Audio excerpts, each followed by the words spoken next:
Basone banyabo nako lwalero tubadde tuze wano kakiiko k'ebyokulonda ku nsonga eyaliikiriza bannayuganda bangi nnyo abamu ne baleetera obuteebaka kubanga bannakawempe balonda omubaka waabwe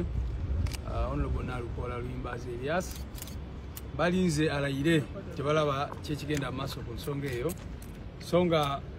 nga bwe muze mulaba by elections endala bwe zigwa batera nnyo okutwala obudde butono nnyo okugazetinga oba okuteeka bano abantu mu kyapa ky'eggwanga ekyapa ekyo bwe kiba kifulumye palamenti negenda mu maaso ne balayiza kakati tubadde tuze wano okukakasa ekituufu tumitinze bamemba b'akakiiko k'ebyokulonda nga bakulembeddwa mwami Byabakama era ne batusuubiza nti ensonga eyo bagiriko ne bagamba nti information bamaze dde ogisindika eri UPPC abakwasaganya ensonga y'ogazetinga oba okuteeka ebintu mu kyapa ky'eggwanga kakati bwe tuli awo naye naffe ne tubagamba ensonga eno bagitwale ng'enkulu ennyo kubanga ebintu ebireetera bannayuganda okulowooza nti akakiiko tekeetengeredde byebyo engeri gye bayisa aba NRM versus oba bw'ogigeraageranya n'engeri gye bayisa abali ku ludda oluvuganya era babuuzizza kijja kitya nti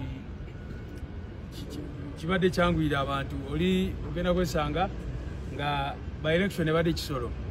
omuntu n'ava ekisolo n'asobola okugenda wano mu palamenti n'alayira mu nnaku 4-5